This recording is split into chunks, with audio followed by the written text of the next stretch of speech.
Some I held, some slipped away. One street over where my memories exist. I wonder what would change. I really couldn't say. In this life there's nothing certain, except the curtain that rises to the stage.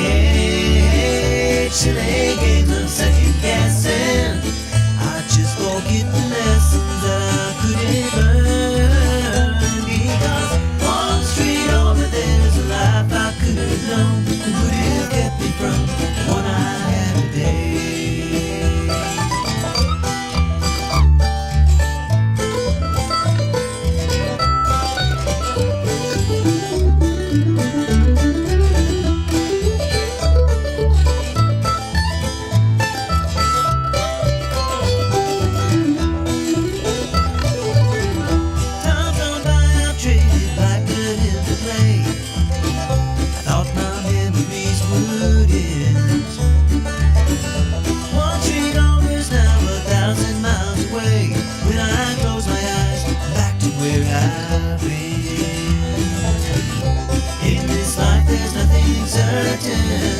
Except the curtain that rises to the stage.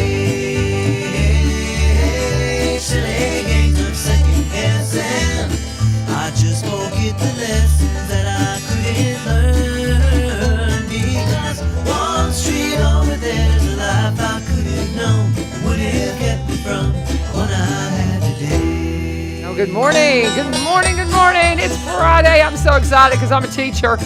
And it's Friday now, and I don't say that, with any kind of regret for what I'm doing. I love teaching school, and hey guys, by the way, this is 1100 WSGI. I'm U-Turn Laverne, this is one street over, but yeah, I'm a teacher, and it's Friday, so it is, yeah, I'm so excited, because I'm a tired teacher. We're getting toward the end of the year, and I've got so much to do, but I see summer is an opportunity to just, start over. This is my first year teaching, guys, and I'll talk a lot more about that now. I've got a guest in the house. So I'm not going to go down one of my rabbit holes, which I can, but I am so excited to have James Slate in the house with me this morning. This is Faith Friday, and I want you to pull that microphone right to you. You got to talk right on top of that thing. You got to get right on that thing.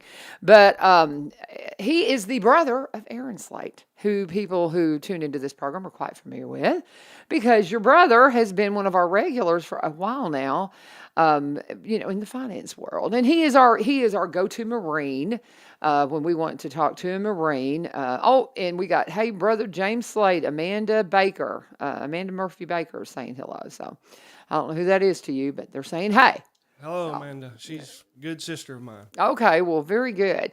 And it was so interesting because Aaron knows that we do the thing called Faith Friday, and he says, I'll have my brother on. And as a matter of fact, you need to listen to his Easter sermon. And it was fabulous, by the way. I listened to it. When I get on that microphone, you need to be right on top of it. I'll just lean into it, maybe like this. You really need to. Yeah, that's the thing. This, just to make sure we get a good volume from you. But I was so surprised. I said, well, I didn't know your brother was a preacher. And he goes, this is the first time I've really ever heard him preach too. And so this is something you have a career. What do you do? Tell them what you do. I'm an electrician by trade. Okay. Are you an independent electrician? No, ma'am. I work for a contractor out of Nashville. Okay. ABEC Electric. I don't know if you ever heard What's of it. What's it called? ABEC. I've seen it. Yeah. There's a few people up here. For sure. Well, we were contractors. My husband was a roofing contractor, so we know all the so I think they've been around a while, if I'm not mistaken. Yeah. And so nonetheless, so you're an electrician by trade, but you went to ministry. You got a ministry degree. Tell me about that. So, well, it kind of started out not as wanting to really get into preaching at all. Okay. I have a really good buddy. His name's Jonathan Dedman. And he was talking about going to preaching school one evening. I think it may have been Wednesday evening when we was at Bible study. And I thought, well, that sounds interesting. And he said, and the best part about it is it's free. You don't have to pay anything. I'm like, well, then that really kind of perked my ears up. But the school, it's called Nashville School of Preaching, and it's overseen by the eldership at Creve Hall.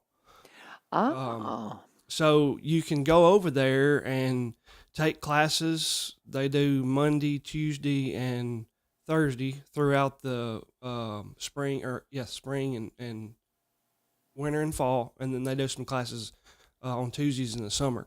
Okay. But anyway, so I went there, and you kind of go at your own pace, kind of however you want to do it. And I went there with the intention of getting more knowledge faster because they were wanting me to teach more at the congregation that I attend. And I thought, well, I'm really not in a place to teach adults, especially who are older than me and are maybe more knowledgeable than me in the Bible. Because I had kind of neglected throughout my younger years everything Scripture. I was raised going to church, but never really applied anything. So I thought, if I'm going to do this, I want to do it right. Mm-hmm. So I just went to get more knowledge for teaching. But going there, I got an itch for preaching. Okay. I used to hate standing up in front of people and even saying a prayer. And now I stand in front of people. I think there was 300 people when we did the Easter Sunday, and I did it. And I just enjoy doing it. I love sharing the Bible with people. I love sharing Jesus with people. Mm-hmm. Of course, that's what we're called to do. That's what we call a calling. Yeah. So I just, it's something that I really enjoy and I really love doing and sharing. But I don't do it full time. It's just if there's a fill-in needed or something of that nature. Awesome. Well, that's very cool. And it was so funny because Aaron said, "Oh, he can preach." I didn't know it, but because Aaron, knowing that I love listening to just all kinds of different sermons and stuff, he sent me the link to your sermon. It was excellent. He goes, "That's the best Easter sermon I've ever heard." So your brother's quite proud of you. So I think that's wonderful because I have that call too, and I don't want to go here because I'm a girl, and so there's some. I don't even want to go down the rabbit hole right now. So, but what do you do with that when you feel God pulling you into something, and you feel a call on your life? What do you do with it? So you just answered the call. It's like, hey, I need to go check this out to be a better teacher, and in that when you submit to that first call, then God will say, okay, you did what you were faithful with this one. Now I have this one for you. Do you kind of see that building? In a way, yes. Because, when we were going through that school, there was a few preachers, or they were preachers, but teachers, instructors at the school. Mm-hmm. They would say, y'all need to make sure that you're doing this for the right reason. Because some people will, maybe do it for the attention, or something like that. Yep. I mean, probably most preachers definitely don't do it for the money because they don't really get paid preachers all that much, which is it. For me, I think it would not really be about the money either. Mm-hmm. And that's why I can't get into it full time because I got a family that I have to support. Sure. But anyway, so I started questioning myself sometimes, like, am I doing this for the right reason? Because it is nice when somebody says, well, you did a good job, or I really love that. So, right. So that kind of, and you try not to get a big head about it, but it is nice when people say it was good. And if you get nothing, you kind of feel, oh, was that good enough? So I totally get it. Yeah. So I'm like, I try to be, I'm like, am I doing this for the right reason? So, I've prayed several times to God, if this is something that you want me to do, help me see it, because I like doing it, but I want to be doing it for the right reasons. I don't,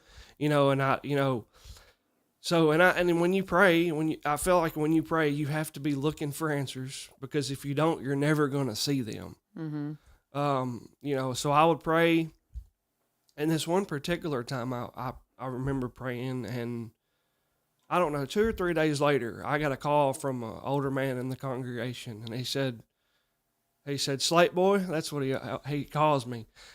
He said, there's a need for a fill-in in Cumberland Furnace, Tennessee, at this one congregation. He said, you need to call this man and you need to go fill in. So I'm like, okay. So, and then, and obviously there's been other times where I've asked God, do I need to be doing this on a more regular basis? I don't, I don't know. I'm just, and I feel like he's answered those prayers in a couple of times, and I hope he's not mad at me for not responding the way I probably should have. But there's been a couple of times where I've been asked to possibly try out for a job. Yeah. But I would have to keep working my regular job really to support my family. Right, and right. I don't know if I could handle working a full-time job plus, a full-time pulpit ministry because those guys have a lot to do. Yes, they do. You're on call constantly when you work for a church. Yes, when you work for a congregation. Yeah. I see a lot of different emails that come across from the preaching school about opportunities and some of the requirements that some of these congregations want. It's like, man, when is this guy going to have time to even write a sermon? Because he's got to do all this other stuff. Mm-hmm. So yeah, my hat's off to those guys who do it full time. And I've known men in the past that work a full time secular job, and then also, I don't know how they did it. Yeah, because it's hard for me. Like if I know that I'm going to have to do something, for example, tonight I'm doing a wedding. I'm officiating a wedding. So I've been preparing for that for 2 or 3 weeks, and I just now kind of yesterday got a final period and said it's done. Like, so I don't know how they prepare, how they get it all together. And I agree with you. And I had a stint of working at a church full time before they hired me to be a teacher. And that's what I tell people. You don't understand when and I'm still part-time up in Madison because I work with Celebrate Recovery and missions too. And so I'm still very part-time. But when you have the moniker of being a congregational staff member, you don't ever feel like you can ignore a call from somebody that's in the membership because you don't know you just don't know what's going on, and they're one of your congregation. And so I had a hard time ever saying, oh, that's so-and-so, I need to pick it up.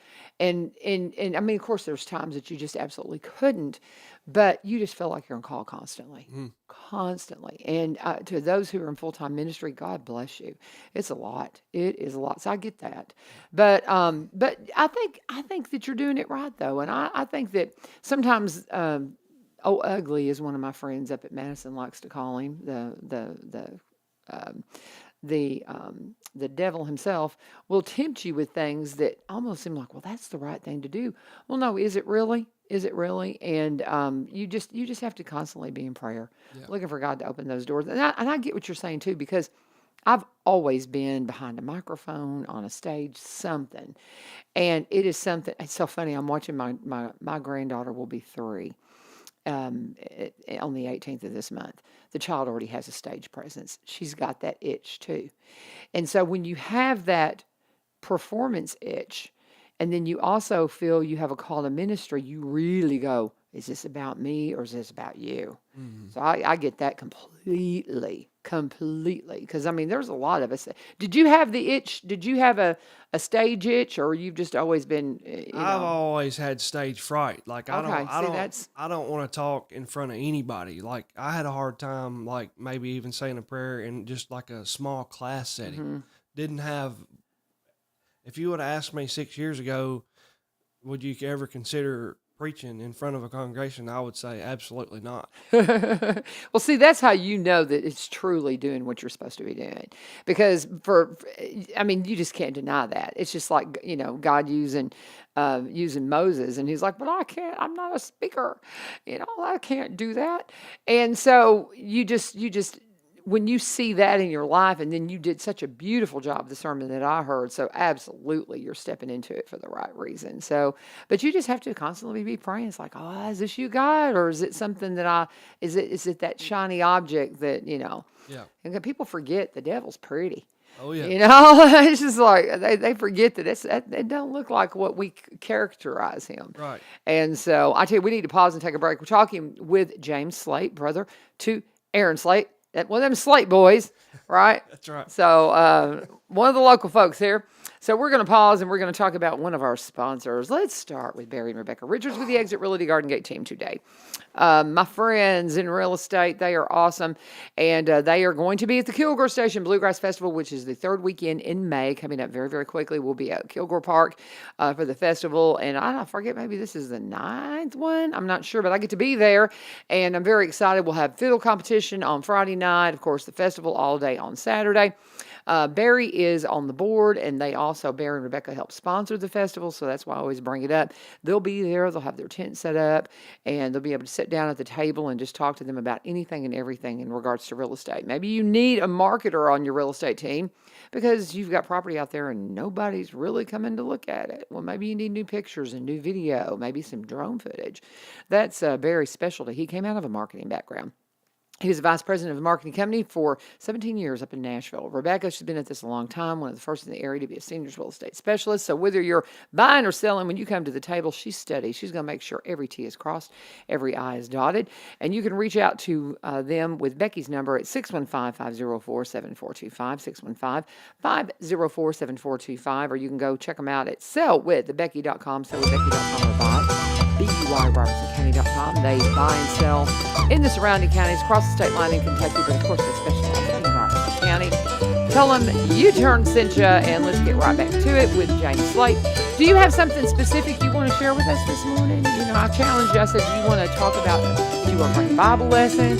David Evans will come in here and he'll preach for me, you know.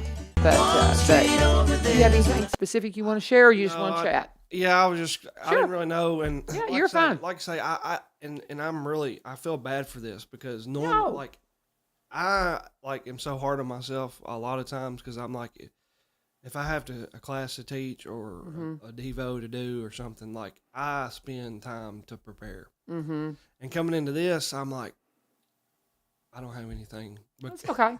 Well, and like I said earlier, I've been preparing for that wedding, so it was like I kept going back and forth as far as trying to, like, what am I going to talk about on the show and what about the wedding, and I started getting overwhelmed, so I'm like, and that goes back to the preacher, like, I don't know how to do it, so I was just like, oh, I'll focus on the wedding, and then we'll talk about whatever you decide to talk about, or, you know, and I know that you had mentioned when we talked on the phone, like, you had an interest in, or I guess maybe an interest in, like, why people are leaving more traditional churches and they're going to community churches. Yeah. Mm-hmm. You know, and I've been kind of thinking about that, but I did a study, I guess maybe last winter, with a class study, and we talked about the book of Mark, and I actually did it over 2 separate quarters, and you know, we see Jesus as very theocentric, meaning he's God-centered. Mm-hmm. And, you know, so I think of this circle, and there's a dot right in the middle of it, and Jesus is right in the middle. Like, he is completely consumed of what God's will is in his life, and he wants to do it. He's not to the right of center, and he's not to the left of center. He's right in the middle. Mm-hmm. And in the past, I'm not going to say within the past, well, I think probably within probably 20 years ago may have been the tail end of a generation that was very, very legalistic. You know, they may have been a little bit to the right of center. Mm-hmm. And I think they really left a bad impression on others.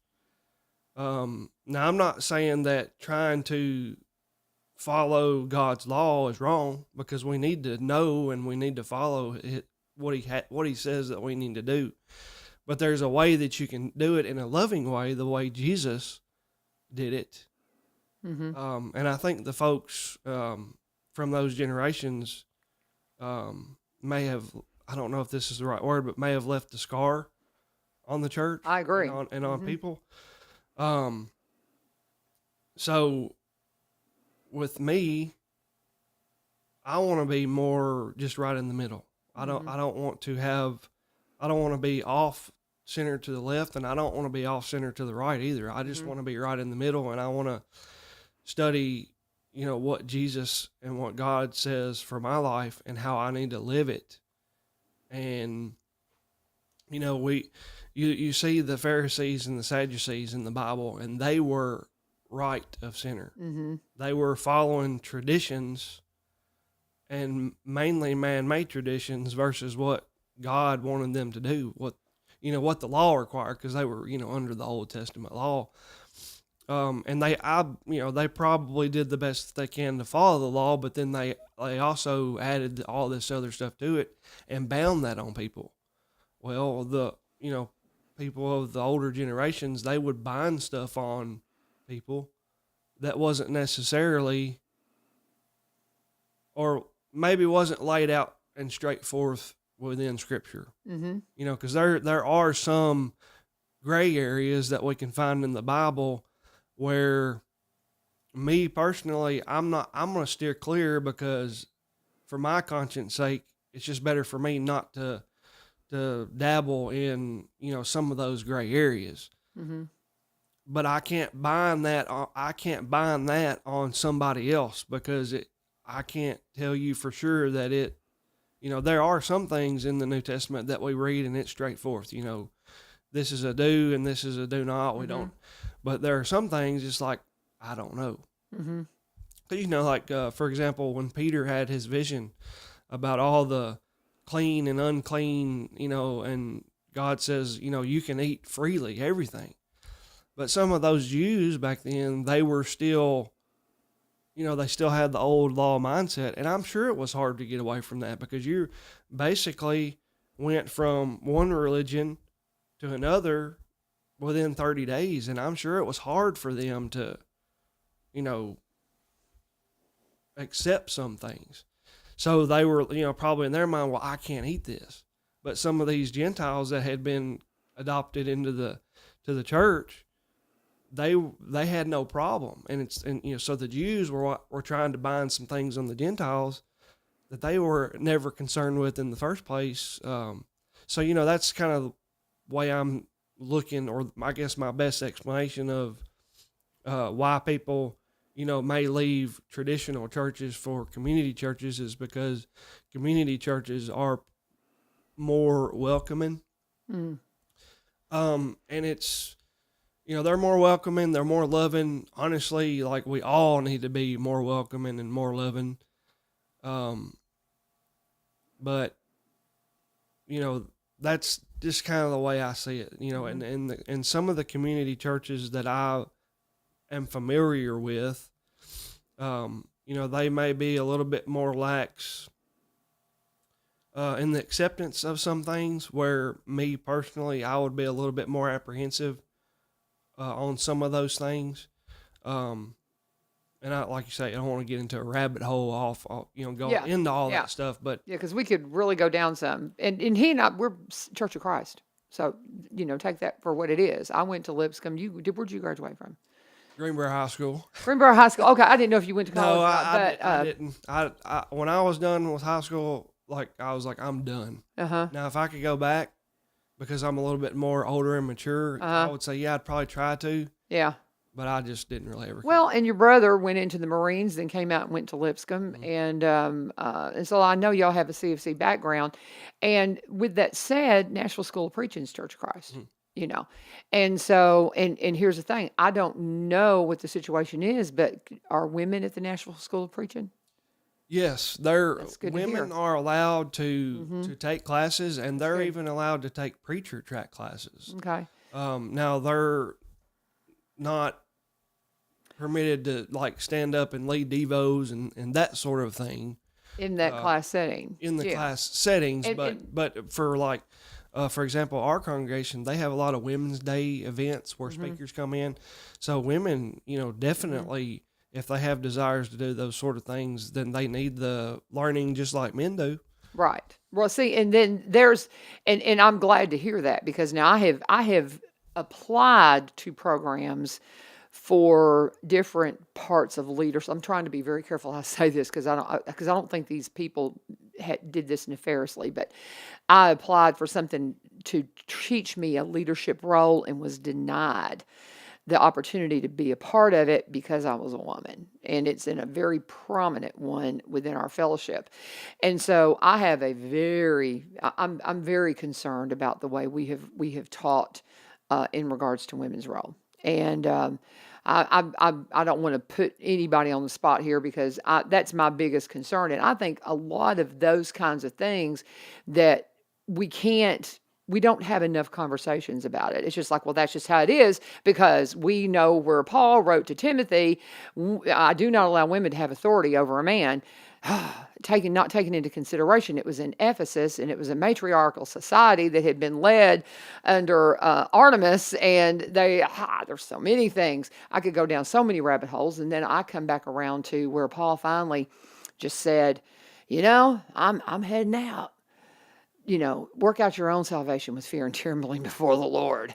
And I mean, I come back to, and I'm not asking you to agree or disagree, but I'm in a place right now and I'm really searching and seeking, but I'm at a place where I'm going, okay, it really seems like Paul was going from church to church going, okay, what's going on?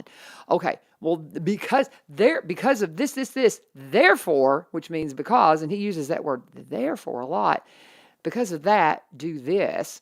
And we've set it up as this theology for churches of all times, and I think we've missed the mark. And because there's a lot there, but I think that's why a lot of people are going to a more community-oriented church because, like you said, that legalistic way that a lot of people are being raised, it tends to you're like, but I don't understand. If you say that, well, then why this? I mean, you get into, well, this is what women have to do. Well, then I need to go get a head covering because it's just as clear on that too. Well, and a lot of time, about the head coverings, we also have to remember. So the Bible was like, for example, like 1 Corinthians. It was written to the Church of Corinth. Mm-hmm. I don't really remember the year it was written, but we have to remember, like, when you study the Bible, you always have to ask who wrote it, when did they write it, who did they write it to, and why? Mm-hmm. Why did they write it? Yeah. So some of these things, like the head coverings, well, that was a custom to the audience that he wrote that to. Mm-hmm. Like, the head coverings may not really apply to us. Like, we have to know these things. Mm-hmm. And that's what we was talking about, the Greek text. That's why I love it so much. And it's not about just the words. I mean, it is because it's so much more eye-opening when you kind of study the definitions of the words, especially compound words. But also to know the verbs, the imperatives, all that stuff, because it's like, man, like, and I tell you one that was very eye-opening to me. Creve Hall does Connect Conference. They started it 2 years ago, and I think it's in July. But it is so wonderful, and they were talking about it's all about making disciples is what it's geared towards. In the first year, no, actually it may have been last year, they were talking about, when in Matthew, when Jesus says, go make disciples, teaching them and all this and baptizing them.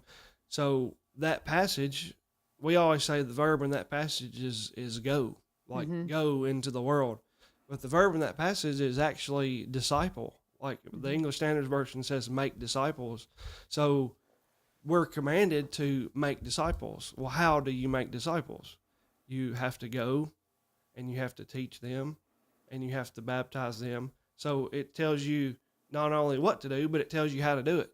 Mm-hmm. And for me, studying the Greek in that way makes it so much brighter and so much more understandable. Mm-hmm. But again, a lot of people, I kind of get an eye roll almost every time when I talk about Greek, because every time, I love it. Every time, like I'm teaching a class or preaching, like I always bring up the Greek because it's just beneficial. Oh yeah. And I feel like if I can understand it, because I don't have the highest level of education that I have, other than at the preaching school is high school. So I figure if I can understand it, an old country boy from Greenbrier, Tennessee, anybody can understand it if you just try, Well, and that was one thing we were talking about before we turned on the microphones is the fact that I come sliding in here at the last minute. Guys, I get up 4 a.m. It's not because I'm in the bed. I get in and I get into these studies in the morning and I'm sitting here, I'm listening to the Bema podcast right now. And if you haven't, and that's going back to Hebrew, this is somebody who is Jewish.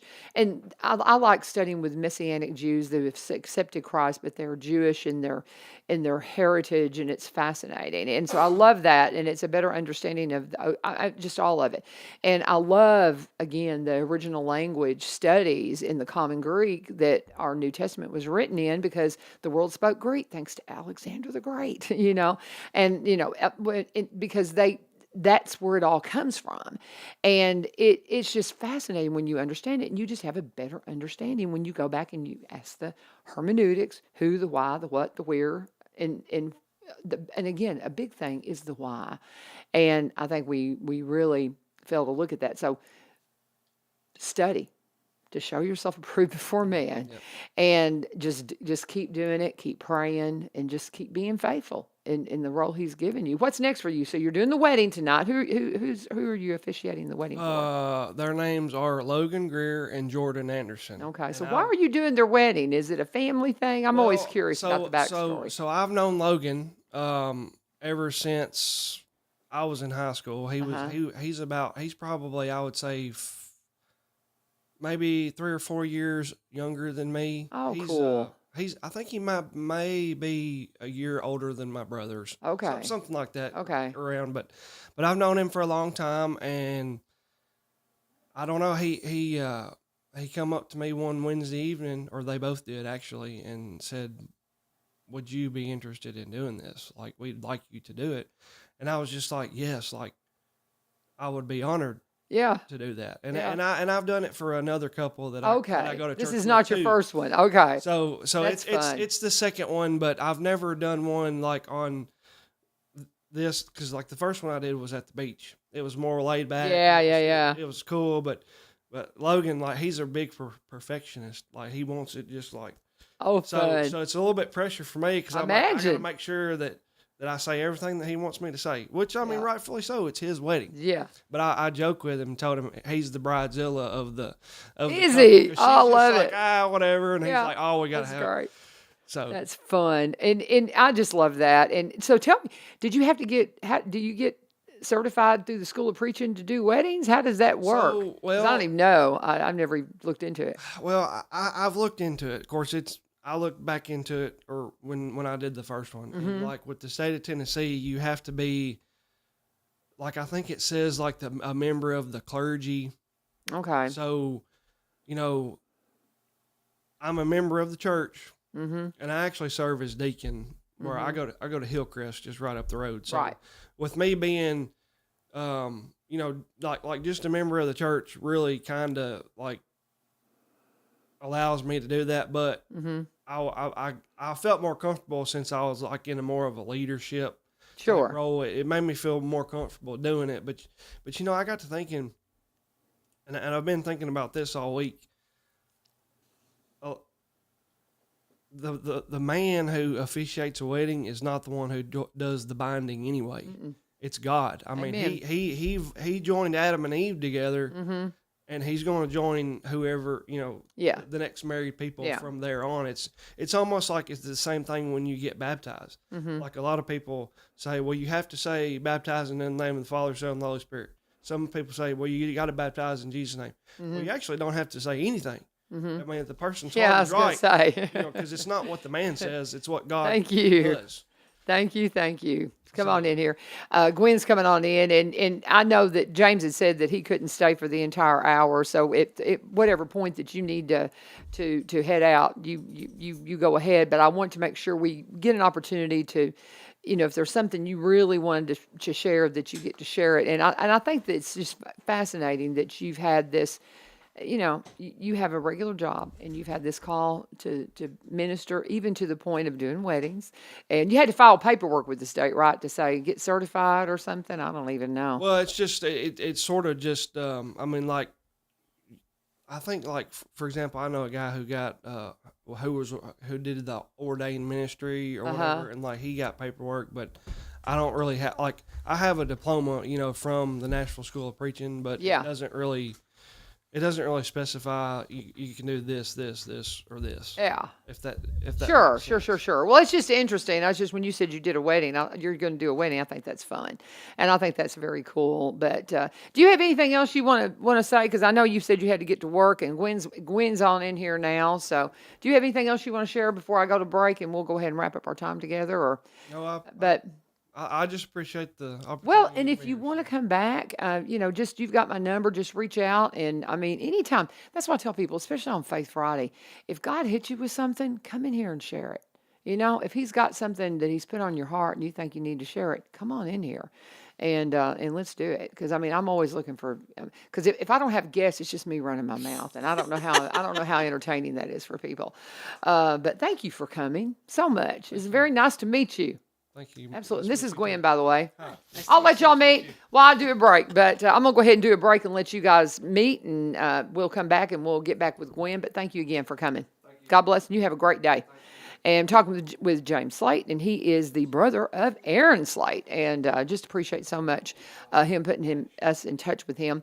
But we're going to go on, and we're going to talk about our friends at Corbin Creek Greenhouse Gifts and Gardening Center. Here's the deal.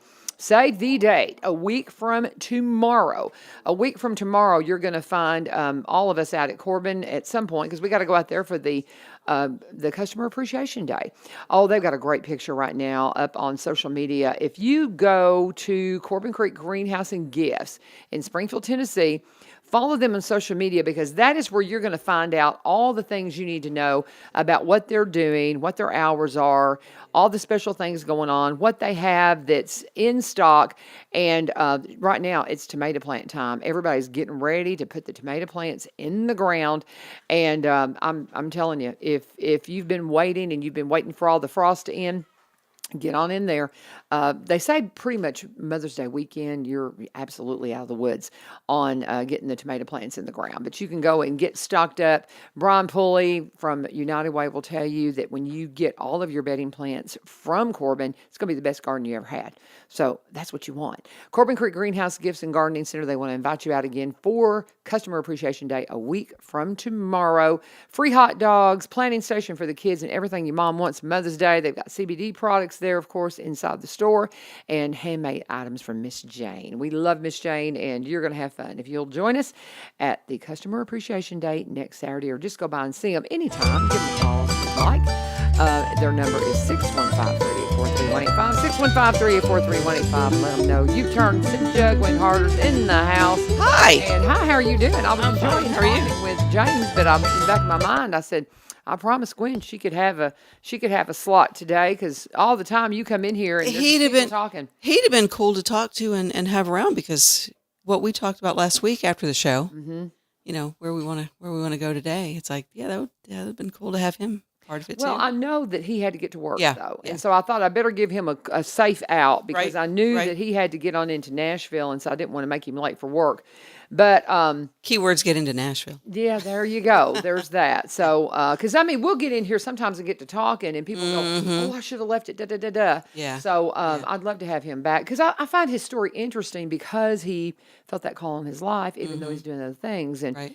and I'm dealing with that because of where I am, being a woman in the Church of Christ, and have felt this call in my life ever since I was a little kid, and I don't know what to Right. do with it. And here I am, 60 years old now, Right. and I'm starting to figure it out, and it's a lot. I know. I'm in the same place. Laverne, I'm in the same place.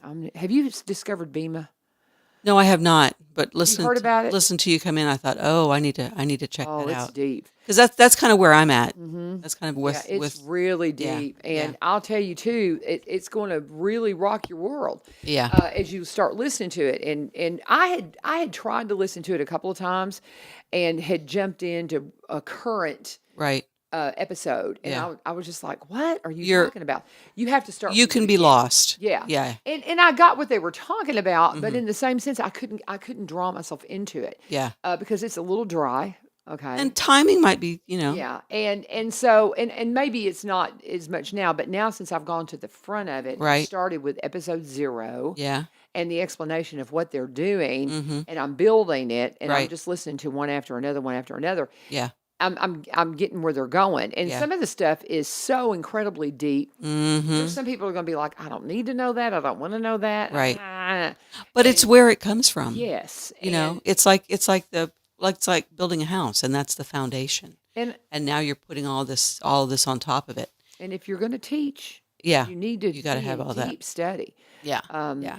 deep study, and Yeah. so that's where I'm finding myself right now in Bema. Mm-hmm. And if you know, I mean, I've heard several people mention it, tried it a couple of times, couldn't get into it, and then it came up again Wednesday night, Yeah. and I was like, okay, I need to go and check this out. So Right. that's what I've been. That's my little go to right I'll now. have to check it out. But you said it's Hebrew. It's a Hebrew. Oh yeah, Yeah. yeah. I mean, it's this guy.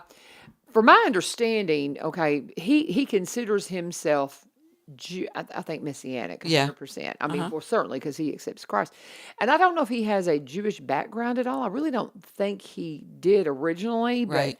but he was, grew up, because there's a lot of people who consider themselves fully Jewish now, Messianic Jewish, that have a upbringing in like the Baptist Church, Church of Right. Christ, Yeah. Yeah. Pentecostal. See. No. They've got that background, Right. but they've gotten so into the study, and they've gone to the land, Right. and they've gone Right. and spent time in study there, and Yeah. they're like, I'm Jewish, I'm a Messianic Jew, and so and I know you're worshiping with a Messianic congregation. Well, we worship. Yeah. We're it's called Hebrew Roots. Okay, So we're Torah based, okay, which is what Jesus studied. right, And that's one thing that kind of led to this conversation last week, was when I told you that in one of our studies, because before our worship service, we do the Torah study, and all Jewish congregations will do. There's a portion of the Torah for every day that they study, and they get, and that's their portion for that day. So before our fellowship, we get together and do that study at 9:30, okay, and I mean, we just get into what they're studying, around what Jews around the world would be studying, and this isn't Messianic Jews. This is the Jewish people. right, So we study that, and it's like, it's amazing what you learn from that. And the thing that hit me a couple of weeks ago when we were studying was, they have a 101 class that all of our new congregants are welcome to take, and periodically, we'll redo it as we get new people coming in. And I took it for the second time, just because, again, I'm new to this. It's not something that I was raised with. It's not something that I'm familiar with. So I was studying it, and we were in class, and they mentioned something about, Jesus is the way, the truth, and the life. Why can he say that? How can he say that? And when they said that, this image popped into my head of all these other religious books. And if you go to Google and Google holy books, you will have a list of holy books: the Quran, the Indian, all the Indian holy books, all the Eastern religion holy books. I mean, there's just tons and tons and tons of holy books out there for all the different religions. And then I got to thinking, oh my gosh, he is the Word, the living Word. And the image that flashed into my mind was this person who's got writing from the Torah just all over him, and all of these other books laying around him. And he can claim that because that is who he is. And it was just this amazing thing that just suddenly hit me. And that's where I'm at. That's what I'm studying, is the Torah. This is the way Christ lived. And when he said to the disciples, "Follow me," the Jewish religion had already gotten kind of out there with all of these other rules that the priests and the Sanhedrin and the leaders had decided this is the way Judaism should be done. So when Christ said, "Follow me," he was like, the way I see it is come back to the Torah. This is what my Father gave us. Come back to the Torah. And so that's kind of where I'm at. Well, then when you go and listen to the Bema podcast, yeah. and you go back to the Torah and you see that it's all about the restoration Yes. of the creation. Yes. And that's the full story. Right. And you're like, oh, wow. And then It blows your mind. wow, It wow, really wow. does. And honestly, and it's just kind of, I'm not going to go down that rabbit hole. Talking with Gwen Harder, we're going to let her talk. You've got lots of rabbit holes. I'm going to take a break, Okay. and we're going to come back and we're going to continue this conversation. I put a link up to the Bema podcast, guys. Okay. It's bemadiscipleship.com, but you can find it on Apple. But again, go to episode 0, season 1. I think there's hundreds of episodes, and they're relatively short, many of them, so you can listen to. Sometimes you can listen to 3 or 4 in a setting, and I just listen to it and go about my day. I really encourage you, if you really want to dig in, go listen to Bema. And I'm just getting started with it, but it's fascinating. Okay, let's go ahead and pause. And who do we want to talk about? Let's talk about Cumberland Connect. Cumberland Connect are one of our full-time sponsors. We just love them so much because they have opened up the world of the interwebs for us. If you're somebody that has really had poor internet service for a long time, well, good news, it's a utility now, and it's about time. It has replaced our phone lines. It is how we communicate now. It's like Star Trek. It's so stinking cool. But, I mean, it is. I mean, go watch the Jetsons and Star Trek and all those things. But Cumberland Connect, if you're a Cumberland Electric customer, you're going to have access. Probably about a year and a half from everybody having access is the last I heard. But you can go in and go to cumberlandconnect.org or call them at 1-800-987-2362, 1-800-987-2362. Put in your zip code and they'll let you know when they're going to be knocking on your door. They may already be there, but you're going to want to check it out. It's very affordable. Maybe you're somebody that's having some financial issues. Well, they've got an affordable connectivity program providing qualifying households with monthly credit of up to $30 for broadband services if you qualify. And guess what? They've got packages starting at $30 that are a whole lot better. I mean, great speeds. I've got an upload speed of 600 right now because I got a gig. But, I mean, you can get huge upload speeds for $30, guys. I need to call and get specifics on that, but it's amazing. Yeah. Go and check them out. And you can get phone service too. If you need a phone line, right? If you need a phone line, yeah. If a lot of people that work from home need a phone line, so yes. You can get a phone line through them too. Cumberland Electric customers, you're going to have access to Cumberland Connect. Reach out to them today, cumberlandconnect.org, cumberlandconnect.org, and please let them know that you appreciate them sponsoring our little thing we call Street Over.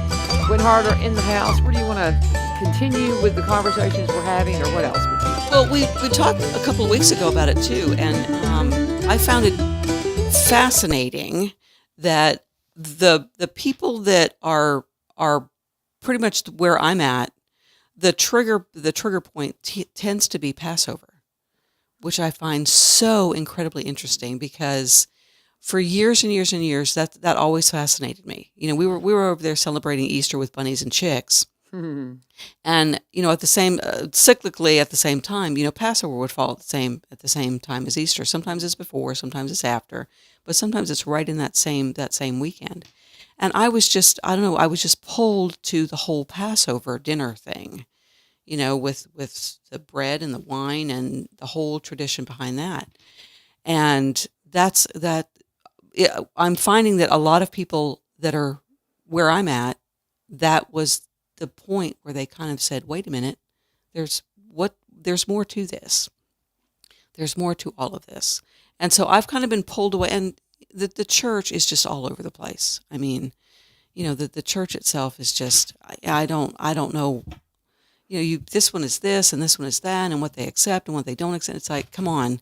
And the young people that I've talked to today, they want truth. Mm-hmm. You know, they don't want this, and all of this, you know, Jesus accepts you as you are. Yes, he does. Yeah. However, he doesn't want you to stay there.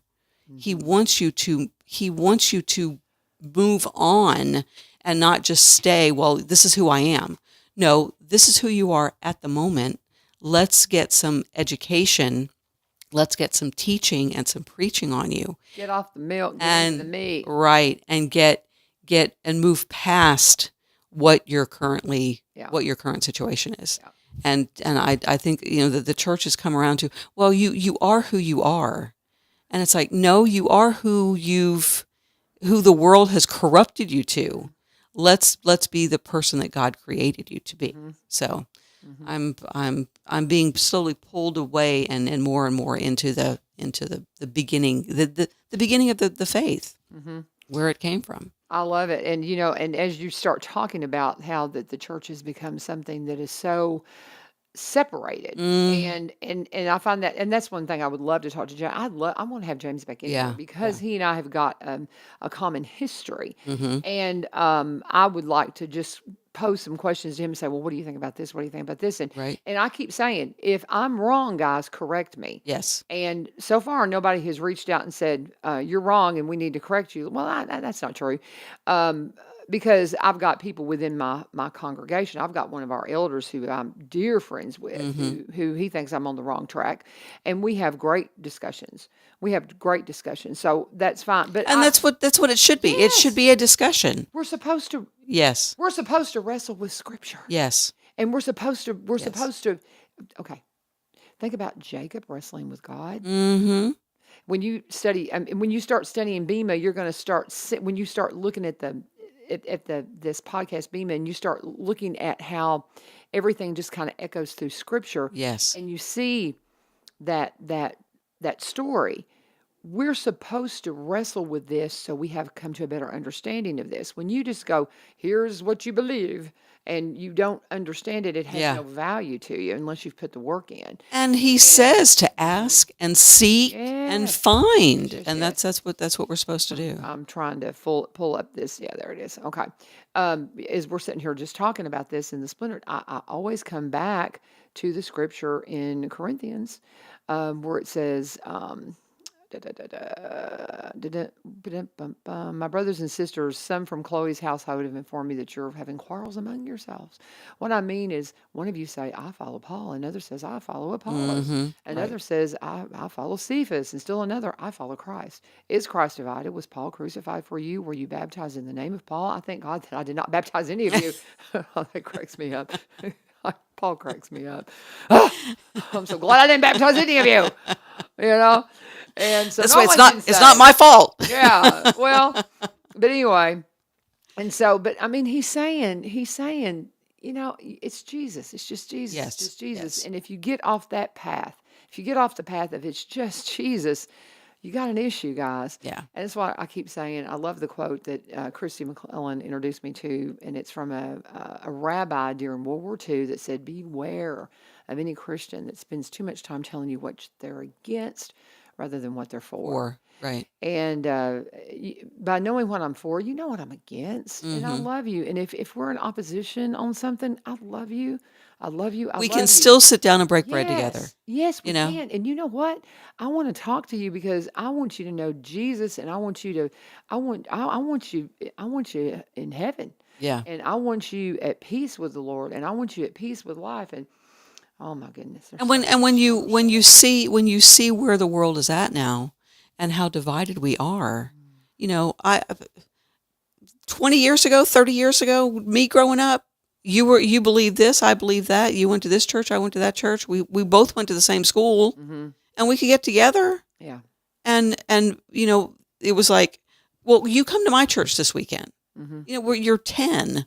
Well, you come to my church next weekend. And it was like all just one big family, with just different houses. See, now it wasn't that way for me.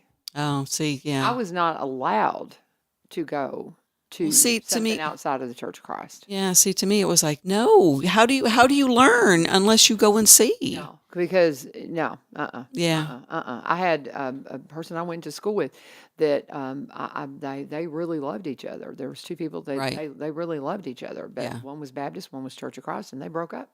Oh my Very gosh. completely different people. Now they're perfectly happy and doing wonderful. Yeah, yeah, But I do know that at the time I was like, what? yeah. And because they really loved each other, and I remember that well. But what a oh, no, richness it would have very- been to bring both of those together and integrate them and see, if they could have made that work. Well, then people in my brotherhood would say, well, they're not evenly yoked. Yeah. because of the label of who. Yeah. And it's just, and that gets back to the didache, the Right. didache. Yeah. If you don't know what that, and that's something I wish I'd had one handy that I could have handed James. I think he would find it fascinating because he's into studying. And Yeah. The didache, if you don't know anything about it, my Christy McClellan started us down this path. And it's something I'd never heard of. Right. And there was theory years and years and years that there had to be something. Because, I mean, you remember, guys, when the early church came around, they did not have books that they could hand out. No. They didn't have a Bible. There was a whole history of how we got what we call the Bible. It was called the books, La Biblia. It was the collection of books, the writings. yeah, the writings and all these things that came together to eventually make our Bibles. Right. But And then they had a whole group of people that sat down and decided this is good, this is not, this is is- good, this we'll keep this, we'll keep, there's but now when you go and look at that, there was a lot of thought went into how close to Right. the original The original story was, it. right. So Yeah. the notion that there was a whole lot of stuff just thrown out, I don't necessarily agree with because Right. very early on we can reconstruct all of the New Testament Yeah. except for a few verses, and the just in the speeches of other people. right, and the Bible itself is inspired. All of the writing in all of the books of the Bible are inspired. I also believe that the men that put it together, God would have inspired them as to Yes. what to keep and what to leave out. Right. So And so we're not questioning that, but there was an understanding that there had to be something a little more concise Yeah. that could be memorized, right, and like a church distributed. 101 class. Exactly. And the this is didache, the teachings of the apostles. We even see in Scripture where it says, and they would come together and go through the teaching of the apostles. And I'm butchering the Scripture there. I'm paraphrasing it, and I can't remember where it is, but they would come together. Right. And study the teachings of the apostles. Well, then they found an excerpt in some scrolls that were in the collection that Constantine had, and the first Christian emperor, and it says the teaching of the apostles, didache, Right. the teachings of the apostles, Yeah. and it's a very concise background. And when it was discovered and published, it went crazy. Yep. And everybody was like, "Oh, I want this." Yeah. But then it just died away. Yeah. And I personally, my opinion of why it did not become a thing that we know and know well is because it absolutely shut down any kind of denominational stuff. Exactly. It's the way, Yes. it's the truth. Yep. It's Jesus. Yep. Condensed Period. into. And I mean, yeah. from the hierarchy of the Catholic Church to the help Church of Christ, the All of them. Baptist, Yes. Methodist. them. All all of them. It's just Jesus, y'all, and I got to Yep. do a break. But and my friend Penny Callis was saying, "Remember, Laverne, you're talking on the radio. Everybody's hearing you." I know. But we're talking about Jesus. Yes, I know. I'm the Penny. Penny's my hairdresser. She knows more about me than anybody. So, who have I not? I have not done a break yet for Veterans Motorplex. Okay, go to the races this weekend, guys. And if you want to follow, Veterans Motorplex is back on the schedule. We've added them to the sponsor list here at 1 Street Over because, man, if you haven't been to the races in a while, you got to get out there. It is at 6801 Kelly Willis Road in Greenbrier. You can call and find out more at 615-643-8725. They're going to have racing this Saturday. You can go in for, I think it's $40. They'll give you a family 8-pack. You get 6 kids and 2 adults in. They've got a great concession stand. It works like a little cafeteria. Man, they get you in and out of there, and it's good food. They've got, you can get an individual ticket if you want. They had the Greenbrier kids, the seniors come in and go around the racetrack. Jerry's such a family person, and he just loves featuring the students and all the kids in the neighborhood. You're going to want to be a part of what they're doing at Veterans Motorplex. They're back for another big season.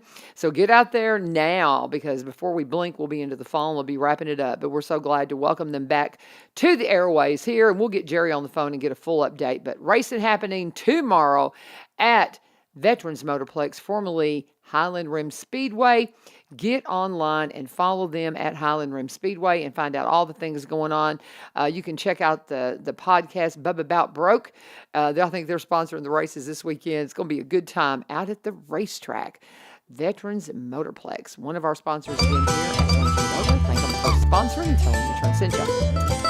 Go ahead, you got the floor. Oh my gosh. Win harder. I don't know where to go from here. Just somebody. We need I another know. hour. I know we do. We need a podcast. I We know. really need a podcast. I don't have time, Gwen. I'm just so many things. We'll find the time, even if it's a monthly thing, just a monthly sit down. podcast. Yeah, we could do that, and for 2 hours, and because like I say, when you start digging into the original, it will just. I mean, there will be things that will hit you that you will go, oh my gosh, from the original writings, from the words that they used, and how that expands out into all of this, and then you see the New Testament totally different than just what it is. Because it connects everything. And the thing that I've come to take as my own is there's the New Testament, and then there's the Old Covenant, and people go, well, there's the Old Covenant and the New Covenant. Well, to me, it's the Old Covenant and the reestablished covenant, because the Old Covenant we got so far away from. It's not necessarily a new covenant. It's just a reestablishment of the Old Covenant of where we were supposed to be. And Jesus came to reestablish us in the covenant that was given to Abraham. So it's not an old and a new, it's an old and a reestablished from how far we veered off. We'll go all the way back to the creation. Exactly. I mean, go to that covenant. Exactly. But then he came back and made the covenant with Abraham. Right. And said, look, this is what I will do. Go check out Bema. Yeah, exactly. It'll blow your mind. Because it gets into what we're trying to restore is creation. Yes. We're trying that's the restoration that we're trying to get back to. Yes, I mean the covenant with Abraham, but the only necessity of the covenant with Abraham was because of the fall. Right. And so we're trying to get back to the beginning. the beginning. And that will never happen until he comes back.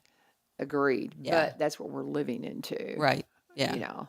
Well, that's what we try to live into. Yeah, right? Exactly. Oh, wow. Rabbit holes. I know, Let's go chase 'em. but it's 8:01. It's a big old puzzle. You'll just get the pieces and put them together. And with a programming note, normally you would have the Wild Doc coming on first Friday. He always comes on with Sweetly Marie within a special episode of the Go Show. Not today. I think it's in 2 weeks. I think he'll be in here. They had to change the schedule because Doc had something going on. That's my chiropractor. If you haven't checked him out, Dr. Brown, wonderful up at Wild Roots up in Clarksville. He's just phenomenal. But he'll be here in a couple of weeks if you're usually tuning in to hear him. But okay, any other parting thoughts as we head out, because we're already a minute over. Find some place to worship. Yes, please get out there, find a congregation to worship with, and study. And I'm into Bema right now, and I may get into it, in a couple of days and go, oh, I don't know. Right now, I'm going, oh, this is good stuff. I'm really learning a lot. I really think that it's going to be something I'm going to say, yeah, I'm going to keep studying this, because I've got too many people who I love and respect that are deeply into it and saying, this is fascinating, Laverne. But put aside your traditions. You've got to. Because some of them are just wrong. As Christy McClellan will say, you're going to put on some new lenses. Yep. You're going to put on some new glasses and look. What does the Chosen say? We're not the same. We're not, used to different. Get used to all different. those things. And if you haven't checked out the Chosen, do that again this weekend. And Shabbat, figure out how to take a Sabbath. That's part of our calling, guys. And I'm terrible at it. I'm already going, well, once I get this done, God, I'll take the Sabbath. All right, guys, go do it. This is 1100 WSGI. God bless.